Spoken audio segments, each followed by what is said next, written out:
Yo, what's up, guys? This is Pete from Fusion Corp coming at you with another Gimmick Cast. What is this, episode 8? It feels like a lot. I'm just kidding. It's a good thing, though. This is the Fusion Corp podcast, Gimmick Cast. This is my good friend Bernie. What up, y'all? Let's go through the topics real quick. We got a lot of stuff to discuss. I don't want to get off the script, all right? So we're going to start off with some video games. We've both been playing some. We like to just dissect the week of games for the two of us. There's also some big game news we want to discuss this week. Got some wrestling stuff. We're going to talk TLC, preview the card, see what we think about all the matches. And we're going to talk about some basketball. There's been some events at the start of the NBA season. That Celtics game, Cavaliers game, yikes.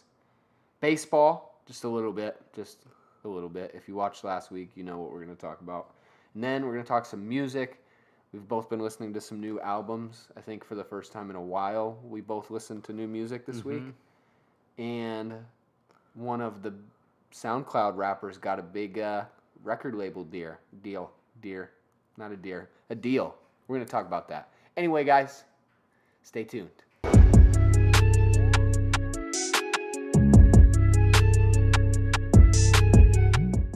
Yeah. All right, let's jump right in. We're going to talk some video games. What do we want to talk about? The news or just games we've been playing first? What are you feeling? Why don't you talk about the games you've been playing? Because I know you've been hyped up for one of the games that you've been... Okay, so you guys know I was playing the Shadow of War, new Lord of the Rings game. I'm done with it. I'm not done with it. I'll go back eventually. I've been playing Evil Within 2. It is incredible. Evil Within 2 is incredible. It is easily top 3 game of the year so far for me, personally. He just made a really weird face at me. But, yeah, I love it. I mean, it's right up my alley. I love detective stuff. I love it. I love horror games. It's my favorite genre of games, survival horror. This is the perfect mixture of an open world and a linear story that I've, ever played. Okay.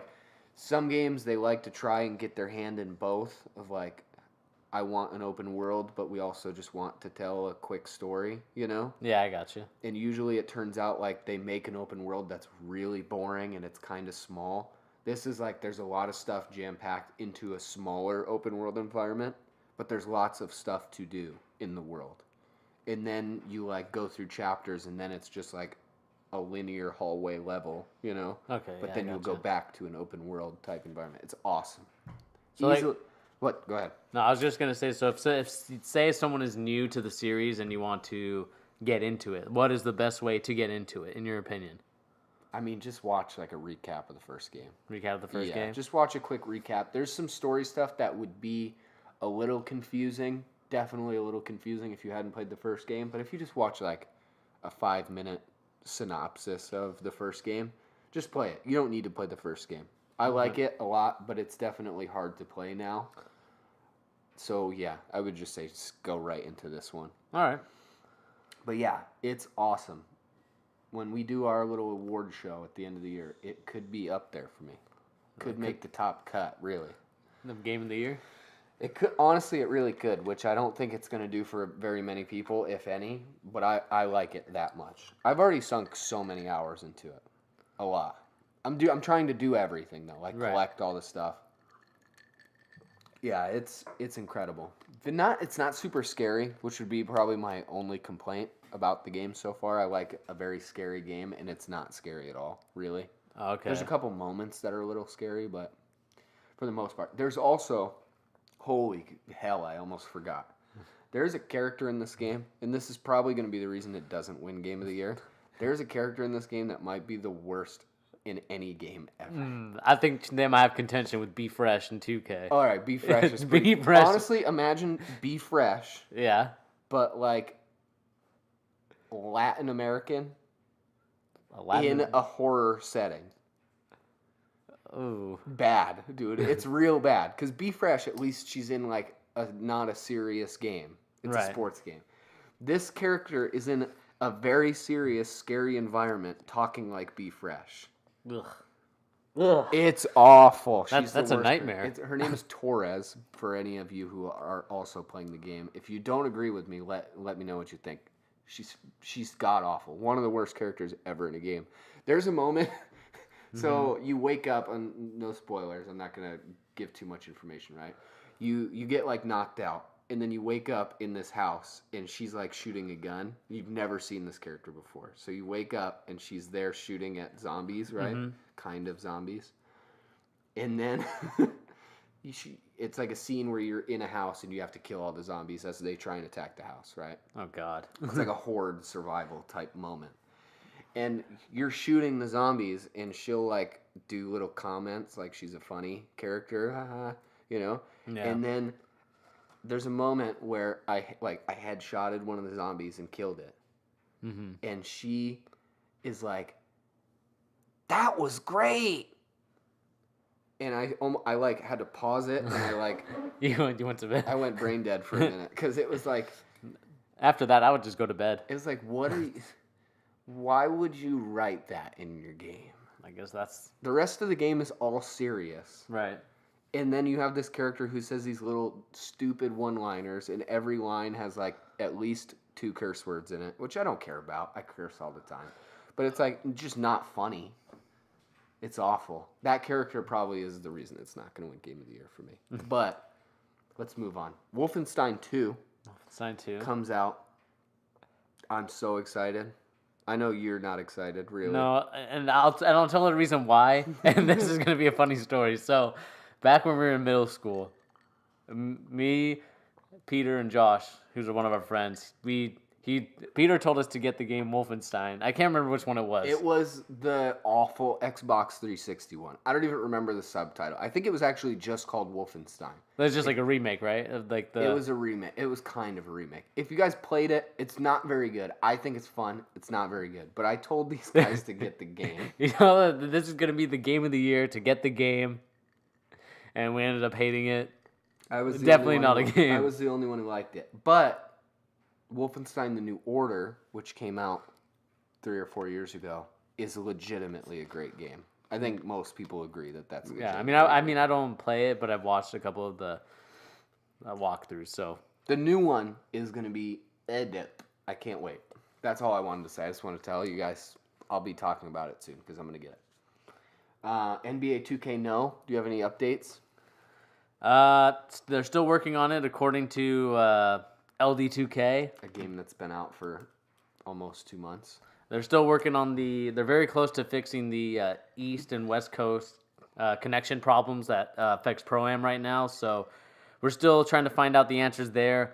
But speaking about Be Fresh earlier, and this is going to go on to what I have an issue with 2K, and that is the fact that advertisement, I think, has ruined this game, and I think Chris Smoove puts it elegantly, playing the Mountain Dew challenge, I think everyone would love to have that matchmaking feature back, where you don't have to like wait in line, and kind of that stuff, because an NBA's case here is that they think that by plastering Mountain Dew all over the place and on the court, that it's going to satisfy the advertisers.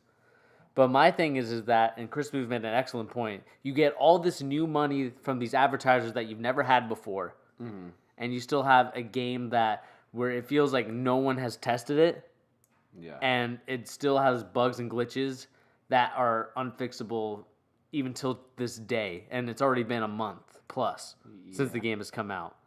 Well, the crazy part about it, like from a business perspective, it's so poor because it's just very short-sighted planning, because you have this game everybody bought because the last ones are pretty good, and they're definitely the best basketball game on the market before this year, which it might not be true anymore, really. I mean, NBA Live's still not great, but they're working on it. This 2K18 is pretty awful, So you have all this new advertiser money for this game because people thought it was going to be good. So you got the money, you made a ton, but next year when people don't want the game as much as they did this year, you're not going to get as much advertisement. It's just very flawed, Their profits are going to be up this year, but then next year come time for NBA 2K19, they're going to be in the toilet.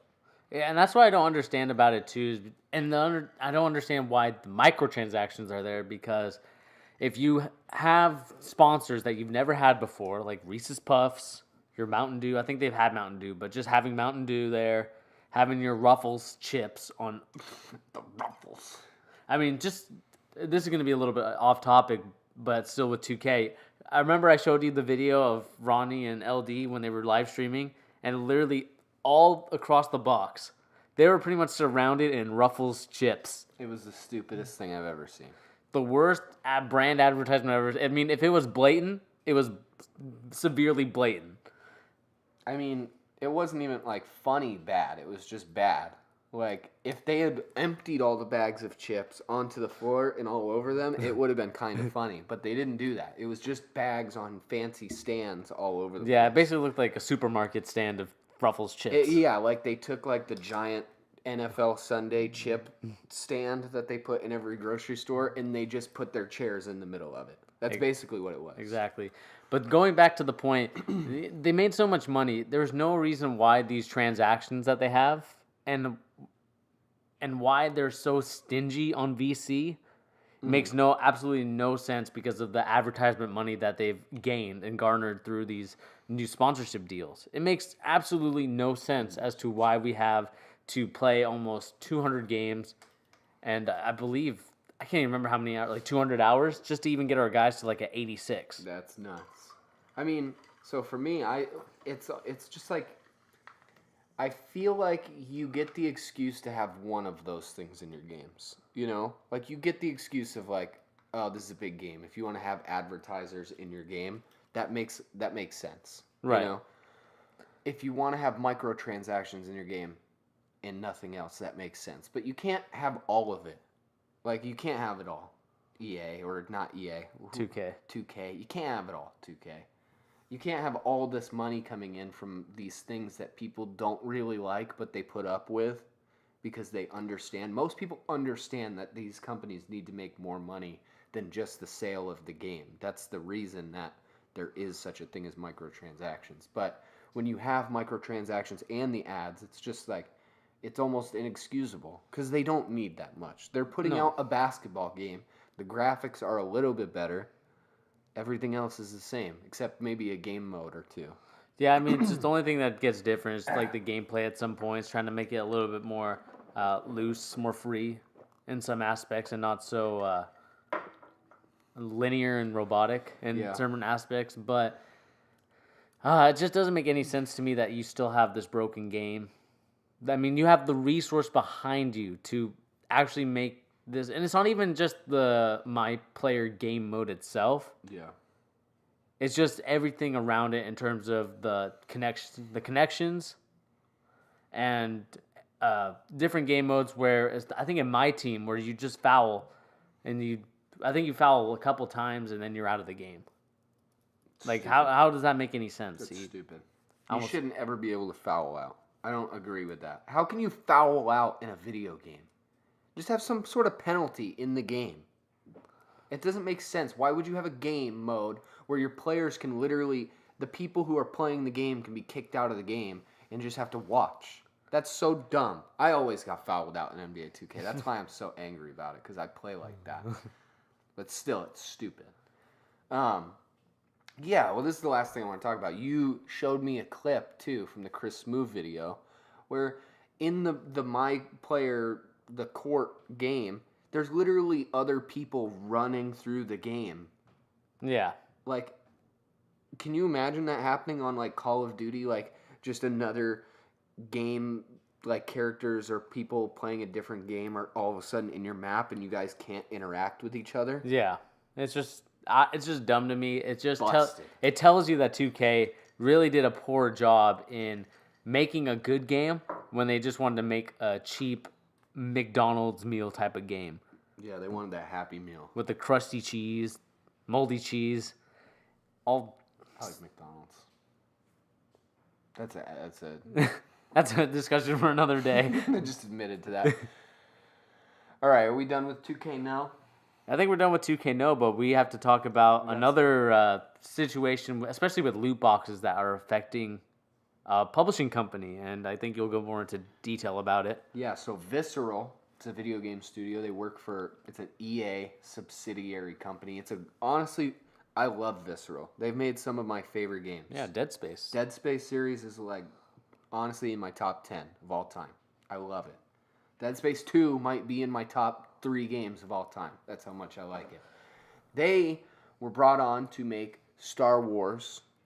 I don't think they ever said what the subtitle of it was going to be. It was a Star Wars third-person serious game, like a Uncharted style of Star Wars game. And they just closed down this week. Yeah. EA bled them dry. EA, just like the farmer they are, they just milked that cow dry to where there's no milk left. Picked all that corn, burned down the field. Yeah, it's just sad to see that EA is very... they just ruin these companies by just... But it's the video game industry right now is so... I don't like it right now. Because it's like you either have these giant companies like EA or Blizzard, but Blizzard doesn't do it to the... Blizzard is owned by EA, I believe.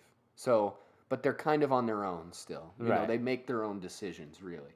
Okay. But a company like Visceral, who's a small company, so they don't necessarily get to do whatever they want, but they're owned by EA. And EA is definitely telling them what they should make and how to make it. And using, I believe, their Frostbite game engine for every game. So, how does EA still have money for, like...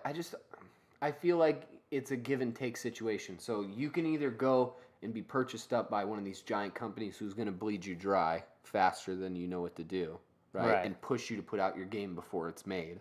Mm-hmm. Or you can be an indie developer, which then your games aren't as good. Right, because there's not a lot of material, not a lot of resources you're putting behind it because it costs so much. Yeah, I don't know, man. The game industry is it has a lot of... There's a lot of changes that need to be made for better games to come out. Right. Like, I think the 2K as a whole is a very good summation of why the game industry is kind of killing itself right now. Like, they're doing good. The video game industry is bigger than it ever has been. Right. But financially, when you have companies that have always made a good game, like Visceral, how is that company going out of business? Really. There's no reason they should be. They're making a Star Wars game. They have the biggest property from the biggest franchise that any company in the video game industry could have, and you go out of business. That game would have sold so many copies. Yeah, and I think that's the thing that's very kind of saddening to see, is that Visceral didn't really have a chance to do anything with it. Because I think the thing is, I would rather have a Star Wars game where it's almost like Uncharted than this new Battlefront game, especially the first one that we played. Mm-hmm. Battlefront 1, or just Battlefront. It was a decent game, and I liked it, but the problem I had with it was that it was they didn't have everything in it that I would like. I mean, there was not really much. It was kind of bare bone. Yeah. I did play the new one, and it's incredible. It's incredible. But that's besides the point. I was going to do a little bit. That's why I did the phone thing. I was going to say, like, oh, wait, your game doesn't have loot boxes in it? See ya. You're out. You're fired. We're going to dissolve your whole company.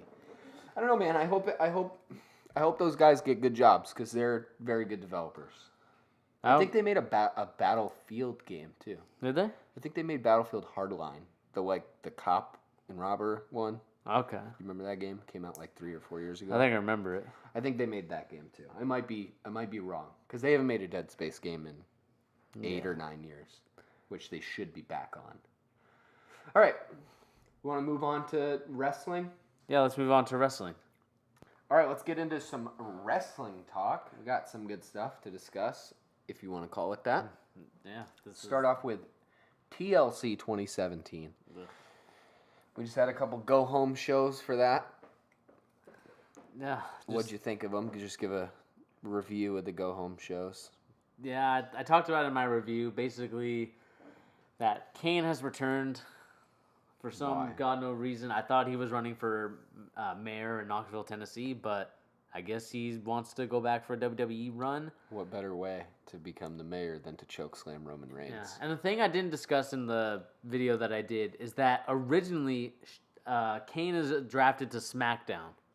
So their logic of how Kane came on the show He's just back. It's illogic. It's illogical, and it makes no sense in the terms of booking-wise why he's back, other than if you want to say it's for his brother, but they never discussed how Kane was traded to, Raw. They never gave us an explanation as to why he's on Raw now, and that's my only gripe, and that's the thing I forgot to mention in the review. It's pretty silly, regardless. Because really, he's a 45-year-old man. He's not scaring anybody. Yeah, it's time to stop reaching into the jar of what part-time superstar I can put in that people will get a cheap, nostalgic pop. It's time to build these stars up. WWE, build them up. Build them up, boys. All right, let's go straight into it. Yeah, let's just talk about the card now. First match. Hoorah! Who's that? Who does that? Roman Reigns. Oh, that's not who's in the first match. Oh. Brian Kendrick, Jack Gallagher versus Cedric Alexander and Rich Swann. Let's use the cruiserweights in something just so we have an opening match. Yeah, I mean, they've had I know that Cedric Alexander has had their feud with Brian Kendrick and Jake Gallagher, as far as I know, because I don't watch 205 Live. Never will, because it's very... Never will, ever. Very boring. What if Ricochet goes?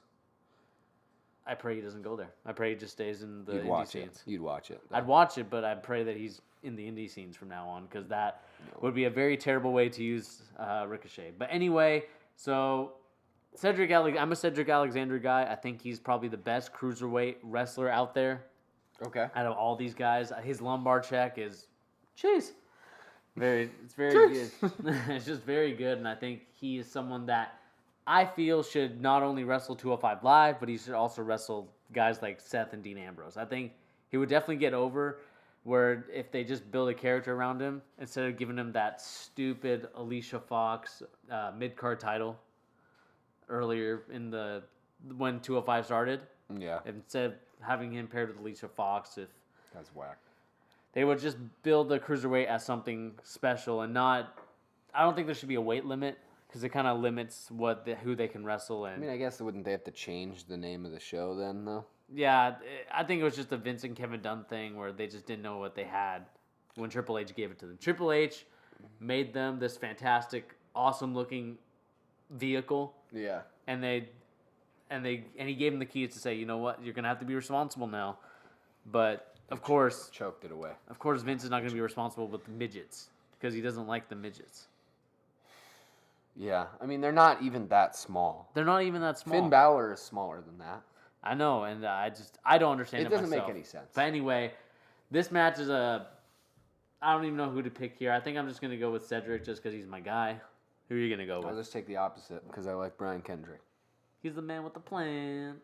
I mean, I haven't watched any of him really since he came back, other than when he first started at NXT. But I like old school Brian Kendrick back in the day. Let's move on. Number 2, another cruiserweight. Jesus, this is rough. Kalisto Enzo Amore.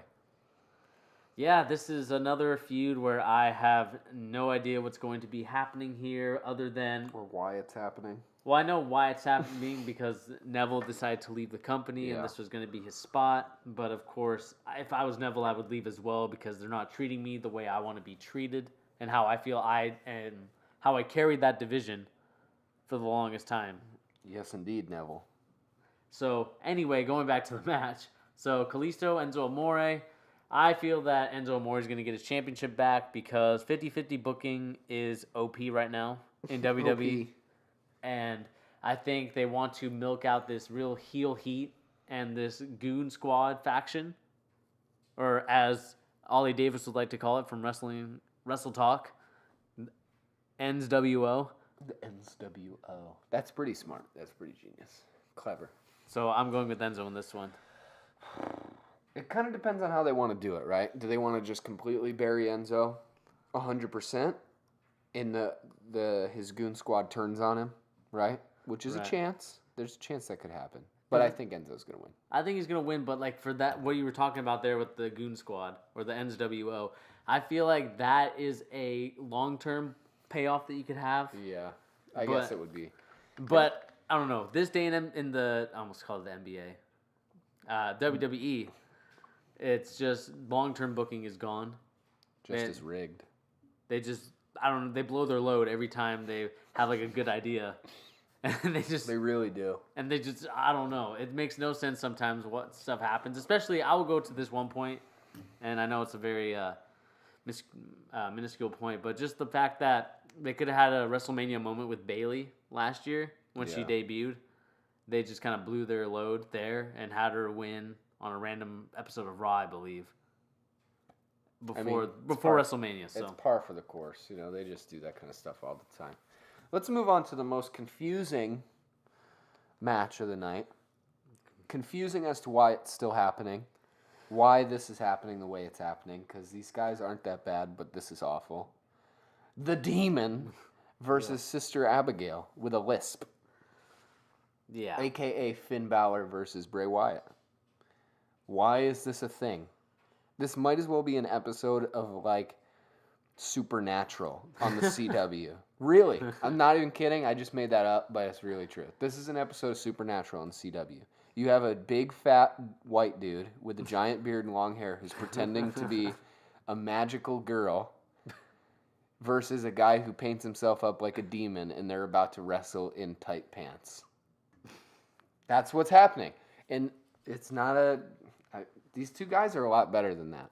But this storytelling is absolutely nightmarish. And not in what they wanted it to be. When it first started, I realized, or what I recognized, was that when they were introducing the Sister Abigail character, I was like, oh, this is exciting because he's going to have like a female manager almost. Where it was going to be, I thought it was going to be cool because, it would be cool to see one of the NXT girls get a chance at the main roster in her Sister Abigail gimmick, and it adds another woman to the already kind of depleted women's roster on Raw. But instead, we got pretty much Bray Wyatt in drag. Essentially, yeah. If Bray Wyatt comes out in like a flowing gown, like an evil like witch gown, that would be... I would honestly probably change my tune. That'd be pretty funny. Yeah, but like you said, these guys are worth so much more than what they're given. Finn Balor was a former Universal Champion. Universal Champion. But he was a former Universal Champion, and you see him, and he's like, I don't know, you have to really be keen to pick it up. And what he says is that he is the only person that's really mentioned Brock Lesnar by name to challenge him for a title, which I think, well, now it's not going to happen because... Other than Jinder. Yeah, the Jinder thing, we're going to discuss that after this TLC prediction. But I think it would have been cool to see Finn Balor challenge him, although it's not going to be very believable because of the size difference and the way that Brock Lesnar has been fed all these guys just to be fattened up for Roman to eat later. This would be my counterpoint, and I'll say this as far as this match and the Brock Lesnar match is concerned too. Mm-hmm. We've discussed this on the podcast with our wrestling stuff before. If Finn Balor as the Demon actually has a different moveset, and he changed the way he wrestles a little bit, okay, to actually show that he's not just regular Finn Balor, that could explain how he might be able to beat Brock Lesnar, right? Exactly. But going to the fact that he doesn't have a different moveset, and I agree with you 100% that the Demon Balor should have a very totally different moveset than regular Balor. I honestly, and maybe they probably won't because it would actually make the match okay. Right. If these two dudes came out, right, as the Demon and Sister Abigail, and they fought like they wrestled like completely different people, because that's what they're trying to do, it would be pretty interesting. Like if Bray Wyatt as Sister Abigail wrestles differently, would be cool. But then it would open up the door for them to do the Demon with a different moveset as well. Maybe they're going to do it. Probably not. But there is a chance that they come out there and wrestle in a different way. I mean, the hope is there, and you hope that it will happen. But I think WWE's laziness and their failure to commit a different kind of character to what the original person is very lazy, and they won't do it. Because that's the thing, especially with Sister Abigail, right? If he comes out and he's talking in this weird, like, female voice and he's doing this drag thing, right? Right. How is it going to make any sense that he would wrestle the same way as Bray Wyatt wrestles? It doesn't make any sense. Unless there's a reveal that Sister Abigail is not a real person and he was just pretending, which I think might happen. Yeah, it just kind of sucks for Bray Wyatt because I think his character is more of a cult leader. Yeah, than a follower. Than a whatever supernatural thing that's going on here. And I think he's worth way more than what they've given him. Yeah. So it's just very tough to see. But in terms of who's winning this match, I'm going to go with Finn Balor because I feel like they're actually, now that the Jinder Mahal thing is out, I'm going to change my tune. I think I'm going to go with Bray Wyatt winning I'm this match. taking Finn Balor 100%, and I think this is going to be the end of their feud. I only hope it's the end of the feud. But they would never let Bray Wyatt go out on top of the feud. I don't think they would. Because I think they have too much stock in Finn Balor. Yeah, which they really do. It just kind of sucks to see that Bray Wyatt was a former WWE champion and now he's fallen. I mean, yeah, his run wasn't that good and the way it ended was very bad because of reasons of the Jinder Mahal effect. Yeah. But he had so much potential. He still does, honestly. Bray Wyatt is really captivating to watch, in my opinion. He is, but every time it just happens, you're just seeing that he's just talk. Yeah. Take an L. He just the thing about Bray Wyatt too, this is the last thing I want to talk about for this match. He just looks like he stinks. That's a weird point to make, but he looks like he smells kind of bad. Maybe he's like our boy Post Malone. Maybe he does smell nice. I don't think Post Malone looks like he might stink, but I feel like it's not that far off to believe he probably smells good. Bray Wyatt looks like he smells like a swamp. He looks like he's from the swamp. He looks like he smells like the swamp. Oh, God. Let's move on. Yeah, Emma. Yeah, let's move on. Emma versus Asuka. Asuka. Who you taking? I'm this going one's to probably take the easiest of all of them. I mean, if WWE does anything, if they let Asuka lose on her first match, they're officially a racist company. Because Nakamura has lost to Jinder twice. If Asuka comes on here and loses in her first match against Emma, it's a racist company. We know it. Right? Yeah. Can we agree? I think we can agree there. But the thing I wanted to bring up there is that these two have already had a match at NXT TakeOver London. Okay. And it was a really good match. I really like the way these two work. And I think that's the reason why they have Emma working with Asuka in her first match is because these two have had chemistry before in the ring. And the thing that really annoys me, and I was talking to you about it earlier before we started recording, is that they do not mention NXT in any of their program in terms of putting guys over. Yeah.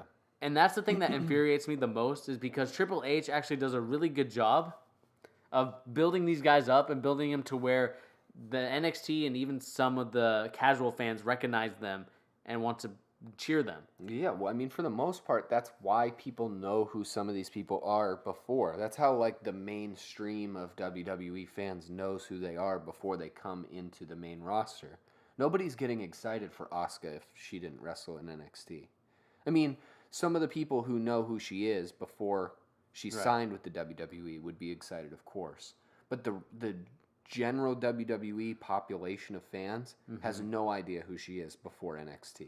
Yeah. So to waste that is really crazy. The only person that's really doing a good job is Corey Graves, and that's because he was a former NXT ring announcer as a commentator. And he talked about how Asuka's feared. She hasn't lost a match since she's arrived at NXT, and I'm hoping that's what they do until the next WrestleMania. They let her be undefeated. Just be undefeated. Take the title, too. Take the title, be undefeated, be the longest reigning champion. Because having, I think, Nikki Bella? Or is it Brie Bella? I don't have a clue. I don't care. Yeah. Either Bella is the reigning champion right now, the longest reign. And that needs to go away. Asuka needs to be the champion holder. She needs to hold the longest championship run. It's time for WWE to also start mentioning the NXT accomplishments because they are part of your company. Whether Vince McMahon likes it or not, they're getting over with the fans. Yeah. And it's time for you to start mentioning it because it'll really put people over in the eyes of the fans. 100%. Seeing that this guy was a former 2-time NXT champion, which has not been done before. Not only that, but it fuels your views on your previous NXT stuff. If you're hey, if you haven't watched Asuka's match against Emma in NXT, go back and watch it. It's a great match. Or go back and watch all of her championship run as the NXT Women's Champion. It doesn't make sense for them not to do it. And that's what I like, and that's what I think they should mention when they're doing these storylines. Yeah. They've faced each other before, and it should be Emma should either be scared out of her mind that she has to wrestle Asuka again, or she's like, you know what, this is going to be the time that I finally beat Asuka because she beat me in London. Yeah, or they're like, oh, you know, they had a pretty close match in London, you know, but then you have one of the commentators are like, yeah, but she's done a lot since then. She's got a lot better since then. Right. It's not going to be the same kind of match. And then you have this conflict of like, oh, well, Emma really does have a chance. Did you see their match in NXT? But she really doesn't, you know? Yeah, and that's what infuriates me about WWE. It's such easy storytelling. It's easy. It's not even that hard if you think about it. And not even, if you just logically think about it, it's just not hard. I mean, we just incorporated NXT and told a better story than they already did. Then this is like, oh, you know, I don't like this Asuka character because she's trying to infringe on our... Because she's foreign. Well, it's not even foreign. It's just because she's infringing on our women's division, and we don't want another person in our division. It's stupid. It's just a dumb storytelling thing, and it makes no sense because all of these women have seen Asuka before, especially Bayley, and they just made her. They made her so cringe when they were like, "When Asuka comes in, I'm gonna give her a hug." Yuck. Is that a real thing that happened? That is a real thing. Oh my god. Let's move on to another awful match. Did we pick a winner? Asuka, I think we said Asuka, right? That was the easiest one. Like you said. We say that, and then Emma's going to Yeah. Next match, another women's match I don't really give a shit about. But Alexa Bliss versus Mickie James. The build and the feud of it has been pretty decent. I've actually liked the interactions between Mickie James and Alexa Bliss. But I think, just going quickly, I think it's just going to be Alexa Bliss winning so that Alexa Bliss can face Asuka for the women's championship. Yeah, that's going to be it. Next day. I don't even think we need to just talk about it that much. Yeah, but the thing I liked about it is just Mickie James is actually a really good talker. I like the way that she presents herself on the mic. I like her character. Yeah. But, you know, WWE has really, I won't maybe call it disrespect, but they haven't really used her in the correct way. And it's just led to this kind of dead character. But, like, during this feud, you saw that she actually has a lot to give, but you just haven't given it to her.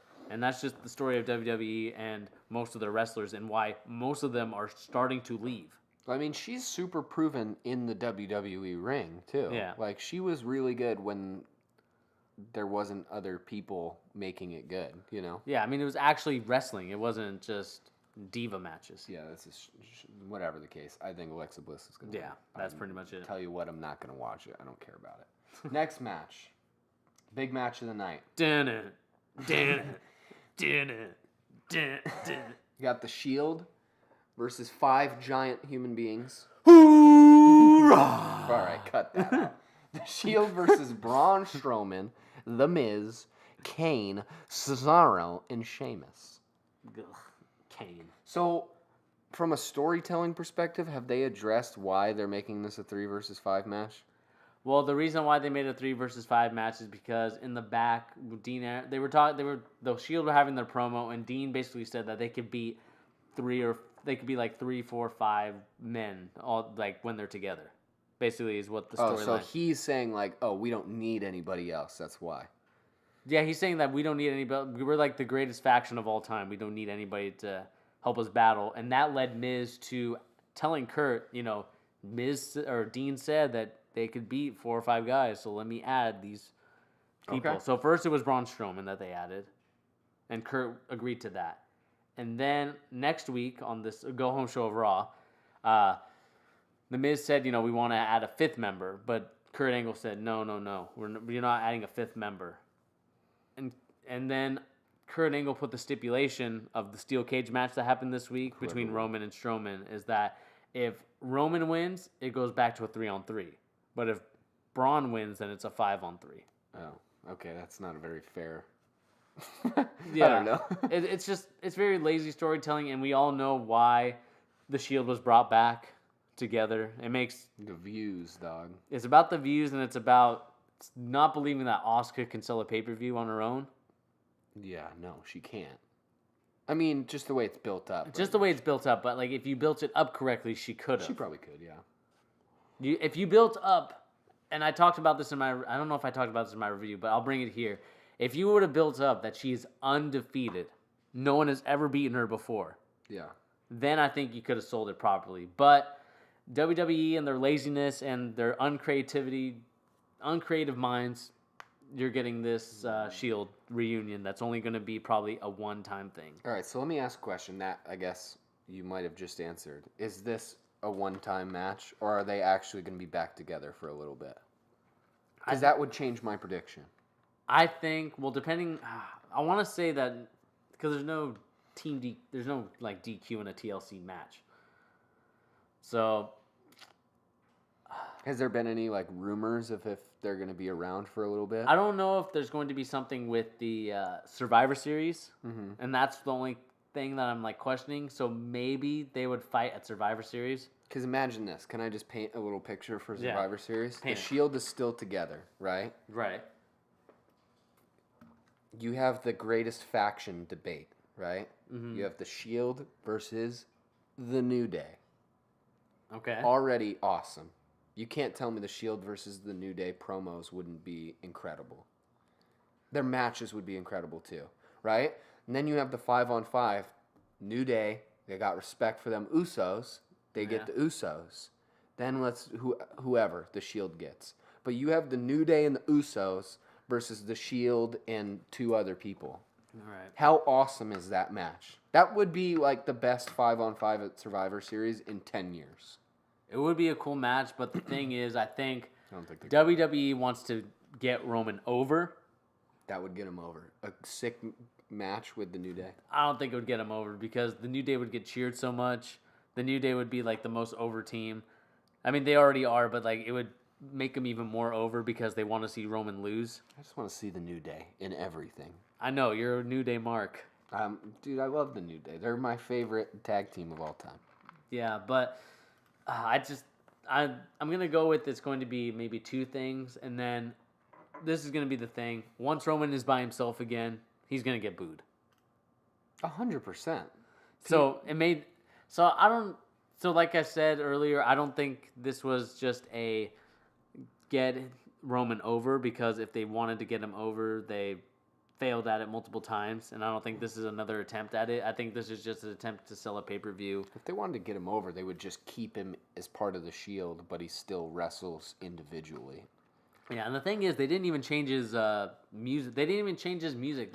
When they formed the Shield together, reunion again, it wasn't the same. It wasn't the original music. It was Roman Reigns' music.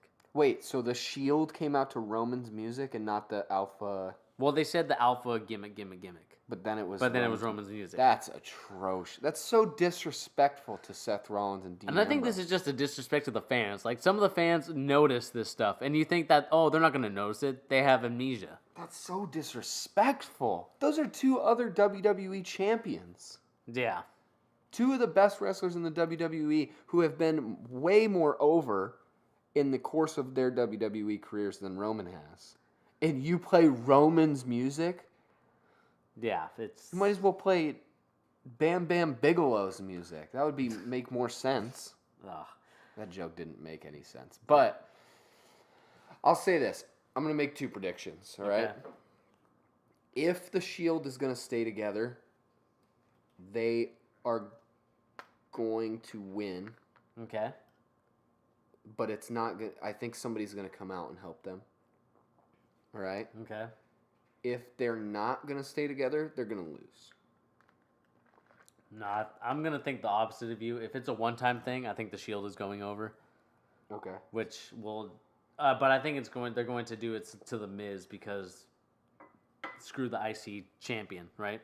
Yeah. The IC belt is irrelevant. It makes more sense for one of those guys. Like, either The Miz... Probably either The Miz or Cesaro is going to take the pin out of this whole team. Mm-hmm. Because Strowman's over, they don't want to bury him. Well, not bury him, but they don't want to make him look weak again after having a match with Brock Lesnar and getting powerbombed through a table. I feel like Braun Strowman might leave in the middle of the match. You know? That would be fitting of his character, and it would make sense how they could beat that team. I just wish he wasn't in the match. I wish he wasn't either. It makes no sense. It makes no sense. Neither does Kane. I think he's going to leave. Like, in halfway through the match, he's going to be like, yeah, I'm not. Like, The Miz is going to try and boss him around. Yeah. And he's going to be like, what are you talking about, dude? Get on my face. Like, I'll beat all 4 of you dudes. And then he just walks out. Yeah. I think that would happen, honestly. And it's also time for Kane to get on up out of there. You're running for mayor. You're not the Kane that we used to know. His, like, campaign manager is like, all right, you're in the WWE. What can we do to capitalize on that? He's like, well, I have some connections. I can go wrestle a match. You know, maybe we can put that in some promotion stuff. They're like, okay, who's the most hated person in the WWE? Roman Reigns. Okay, can you fight him? Yeah, all right. Chokeslam Roman. Oh, but it's just so annoying to see that Kane is there instead of like a Curtis Axel, who got a really good cheer at the last the Raw, the Go Home Show Raw. He did that. I watched the bit that he was doing. I thought it was pretty funny. Curtis Axel's a great guy. He's the son of Mr. Perfect. I think he's pretty good on the mic. He's a good wrestler too. But they just, I don't know what it is about some second generation superstars. They just absolutely tell him to fuck off. Other than Randy. I think that's because Randy had the look. The Viper look. But none of the other guys have the look to what Vince likes.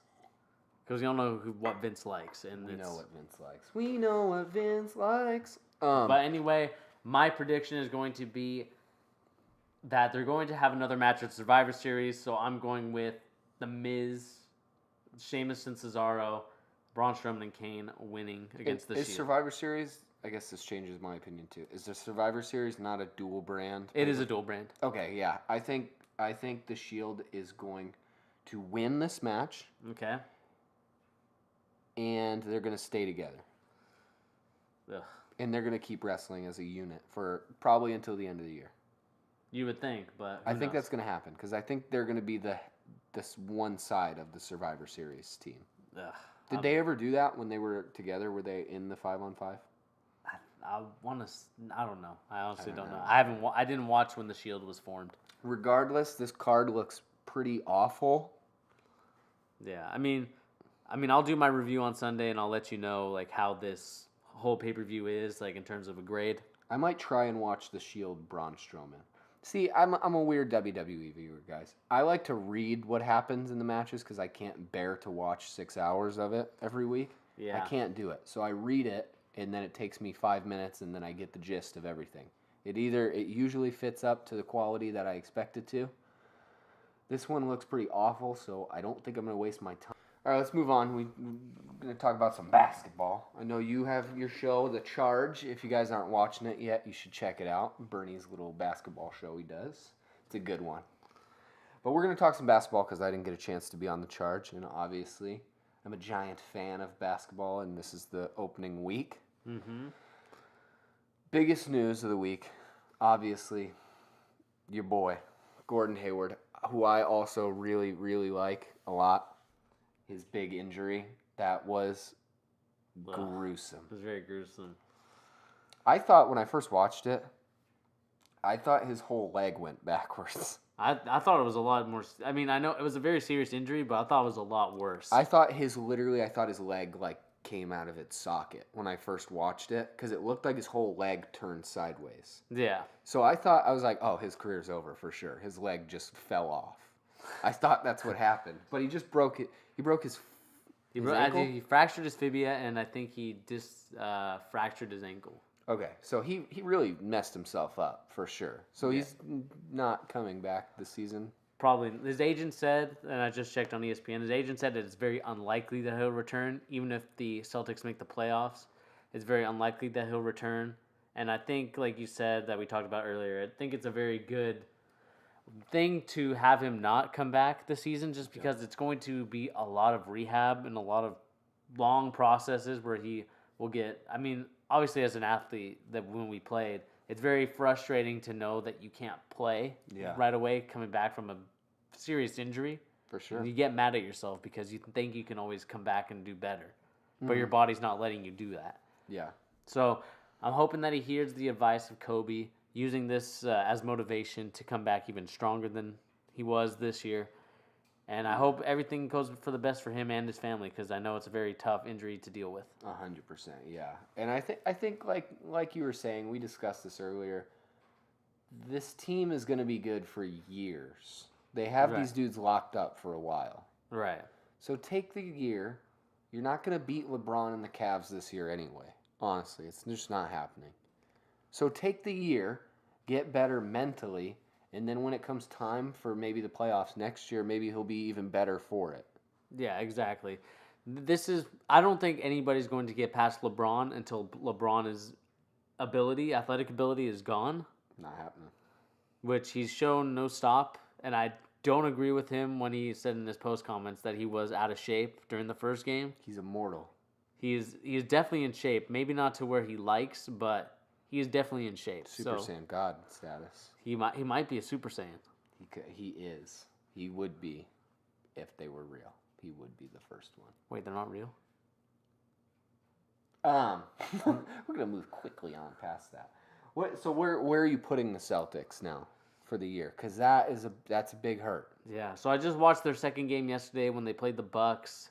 Again, this team is going to miss tremendously another star that can score on his own.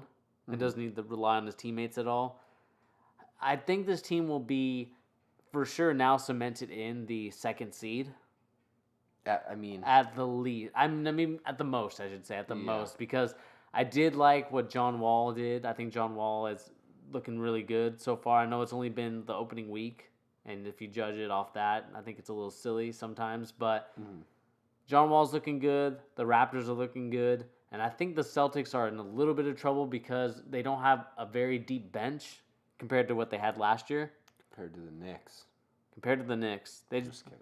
But no, they just don't have a very deep bench. And I think it's going to be a little bit of trouble finding scoring, especially dealing with Kyrie because he's a smaller player. And usually the smaller players, they don't last the whole game. It's hard to carry a team, and we've seen that Kyrie can't carry a team. Mind you, he was new to the league when he was trying to carry the Cavaliers, but he couldn't do it. I don't think he can with this team either. So I'm hoping the stuff that he's learned from LeBron and the Cavs, I'm hoping that it carries over, and hopefully they should be able to because the East is a very weak East. Yeah. And I just don't think that it's going to be difficult to get a top seed in the East, but I think it's going to be a lot harder now that I know that these other teams have really risen up. I'll say that you're probably still going to get the second seed, probably. Because honestly, I really liked what I saw from Tatum. You know, Tatum's nice. I was pretty impressed. I think the bigger MVP of that team, though, is going to be Jaylen Brown. He looked good, too. He's looking really good, and I think he's improved his scoring a lot. We're just going to have to see how his outside jumper is going to look because most of his baskets are coming inside the 3-point line. Yeah, they both look good. So I think you got two young dudes who can pick up some slack. And Kyrie is much better than he was when he tried to carry that Cavaliers team. So he's going to do a better job of leading this team, obviously. All right. But you guys are going to be good. You're not going to be nearly as good. There's no chance you can beat the Cavs now. No. I didn't think they were going to beat him with Hayward. So I didn't think so either, but you definitely had a puncher's chance, so to say. Yeah, it's kind of sucked because during the beginning of that game, we saw the chemistry between Kyrie and Hayward looking really good, and I really liked what was going on. But, injuries happen. It's part of the game. Yeah. It sucks that it had to happen this way. Goodness gracious. Honestly, it's almost like as far as long term is concerned, looking on the bright side, to have it happen in the beginning of the season is better than halfway through. Yeah. Because then it's like you might miss the beginning of the next season too, Mm-hmm. So if he does his rehab right and everything, he could be back full shape, even better for the beginning of next season. Yeah. We'll just have to see, man. Have to see. Let's move on. Houston.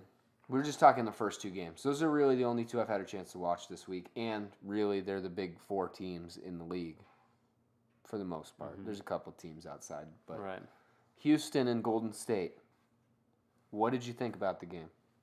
Watching it, I think the Warriors are still the team to beat, although they lost, and that was just due to careless turnovers, like I said in the charge.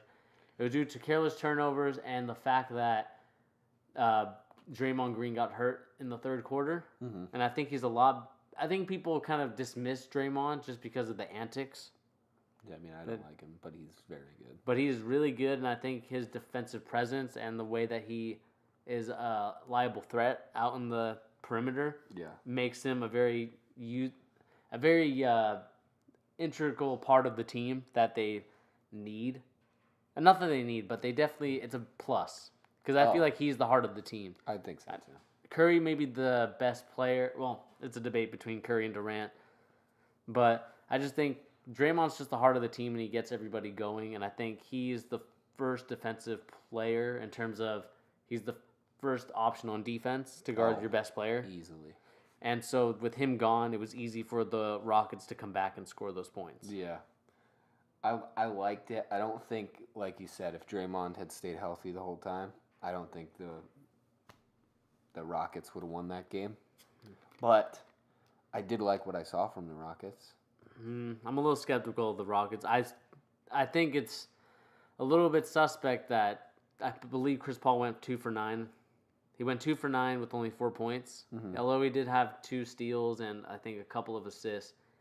I just think he was really expecting Carmelo to come to Houston. Okay.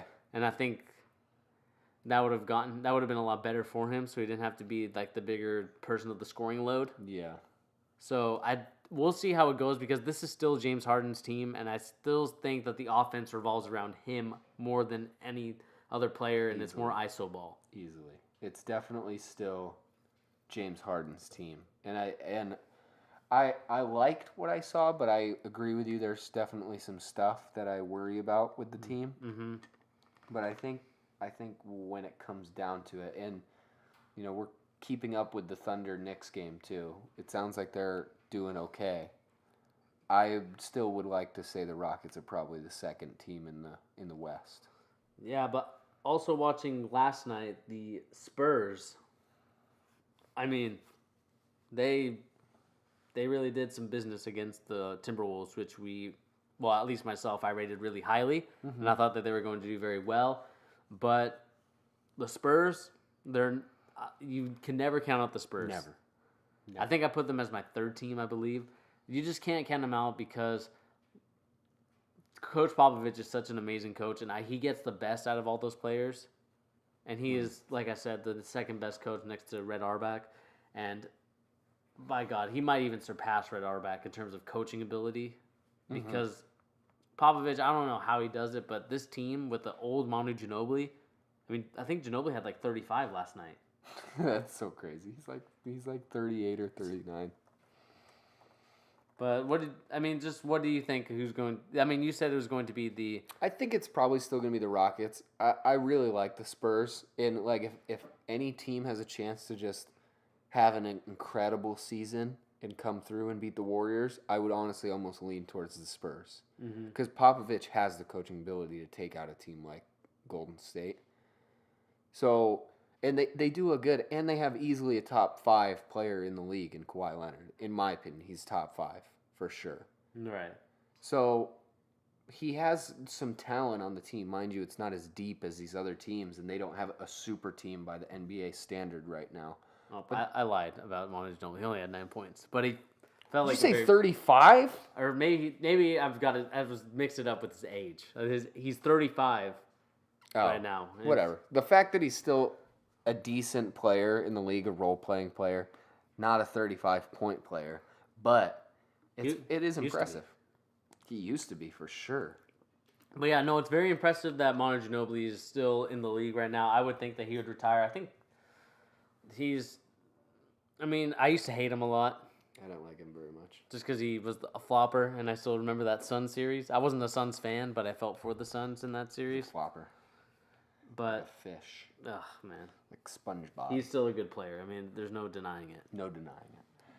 Last sports thing we're going to talk about, move on to some baseball. We just want to talk about them Yanks. Have you been keeping up with baseball? I've been keeping up a little bit with with some of the playoff games. How about the baby Bombers? They're looking good. They're dismantling Houston right now. They're about to win again. You don't think? I don't know. Verlander's pitching. I think they're about to smash Verlander. He'll be out by the second inning. You think so? Calling it. 8 runs off Verlander in the first 2 innings. Aaron Judge, grand slam. Aaron Judge, grand slam, huh? I'm being a little facetious, but they're definitely going to win again. I think they're going to win in 4, go to the World Series, and I think they're going to lose to the Dodgers. Think they're going to lose to the Dodgers? I think they're going to lose to the Dodgers. The Dodgers look real good. They look real good. I think so, but I mean, the Yankees are also looking pretty good too. I mean, if Aaron Judge keeps doing his thing, Sabathia. Yeah, if the pitching staff can keep doing it, they're literally shutting the best offense we've seen in a decade out. They're destroying Houston. That team is so good on offense, just scoring, crazy. So the fact that the pitching staff is doing stuff like that is very impressive, and I don't think myself or any of the other Yankees fans gave the starting pitching that much credit, but Tanaka's doing his thing. Severino is doing his thing. Sabathia, they're all doing it. Go Yanks. Let's move on. Music. All right, let's move on to the last topic of the day.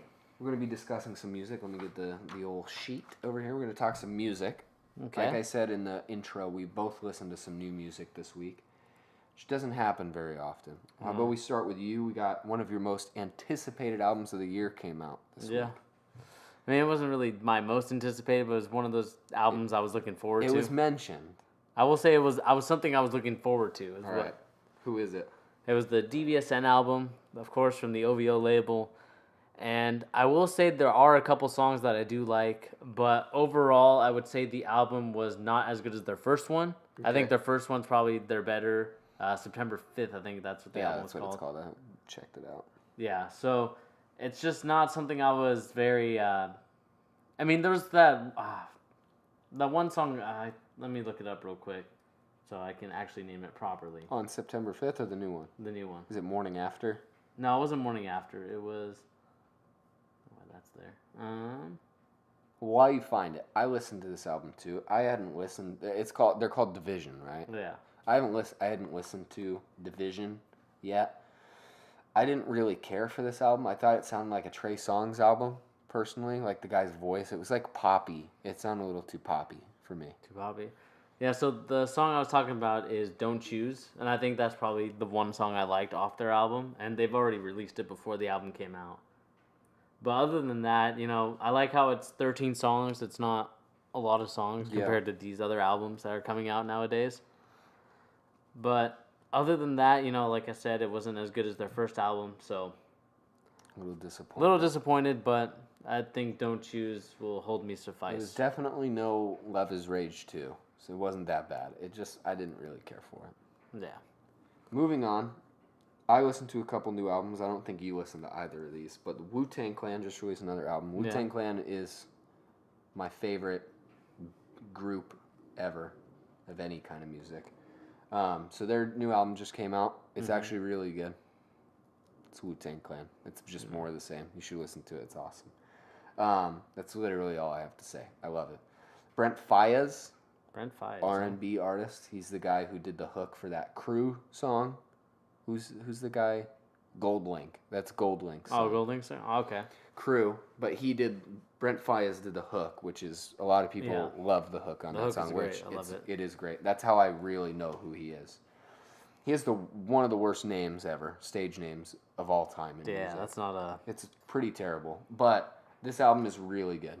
Really good? It's called Sonder Son. Sonder Son, okay. It's really good. You should just listen to the first song. It's called... After the intro, it's called Gang Over Love. Okay. Just listen to it. It's really, really good. Yeah. It's like very 90s style R&B. The way he croons over his beats is... Okay. It's very simple music. It's really good. I would highly recommend it. I like it.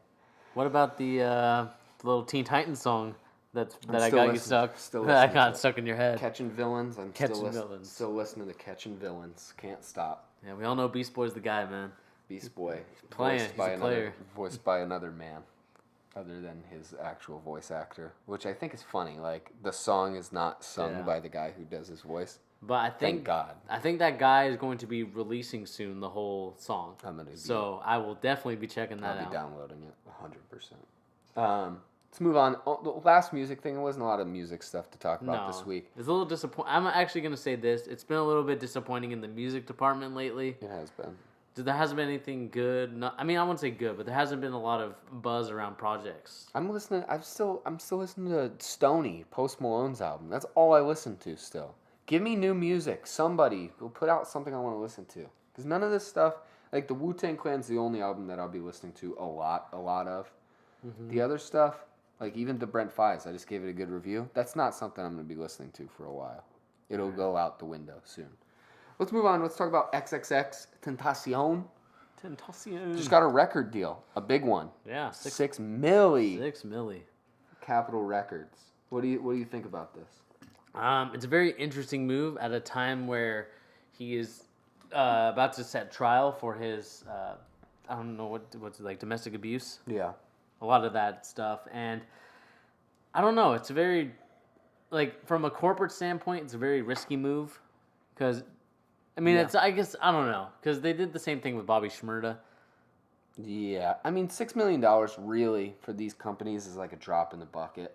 So when you put up somebody who has as much upside financially as X does, which he has a lot, he could make them that much money easily back. And then some. But he also does have the, this case happening and then just his other personal issues that he has. Yeah. Puts his career in jeopardy very much so.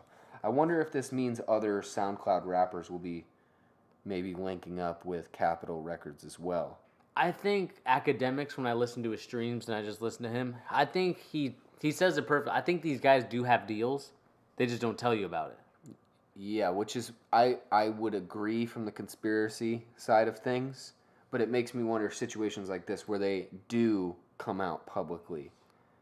I think they just come out publicly, or they don't come out publicly just to garner the fans' attention because they want to root for the guy that isn't signed. Yeah. Get behind him, and then once he's signed, they kind of like the clout chaser fans. And clout chasers, there's a lot of them.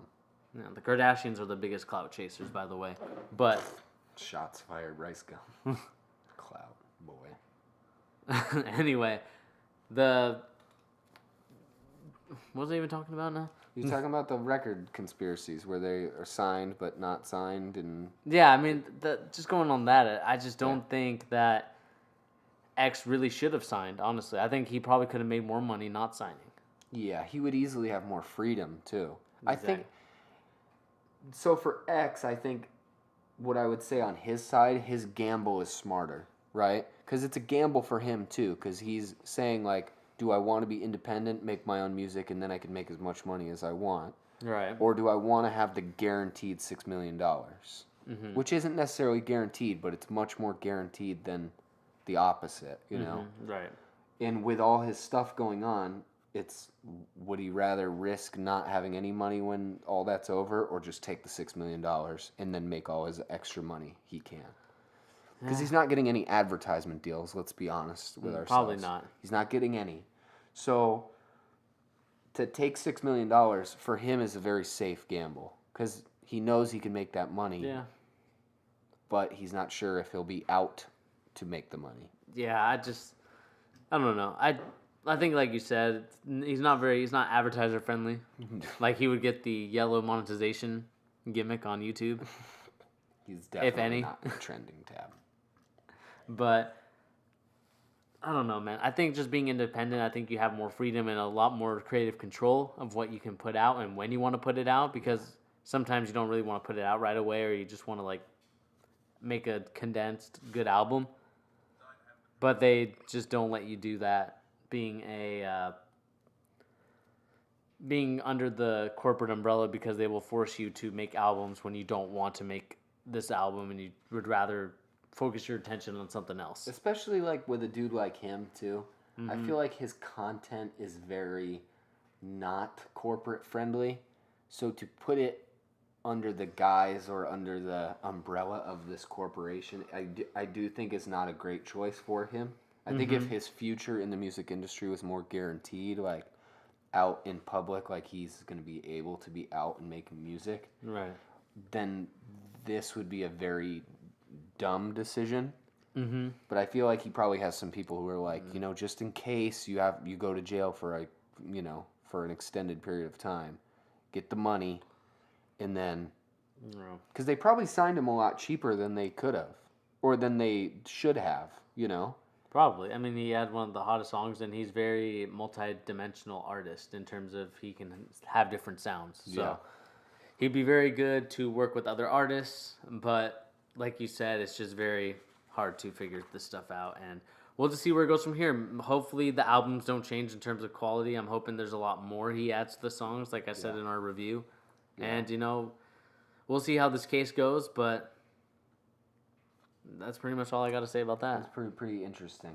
All right, guys. I think that kind of wraps it up for the old Fusion Corp Gimmick Cast number 9. Yeah, we number figured 9, it out number since 9. the beginning. Yeah, guys. Hope you liked what you heard. If you did, hit that like and subscribe button. My name is Pete. This is my good pal Bernie. Yo. Hit us up later. Peace.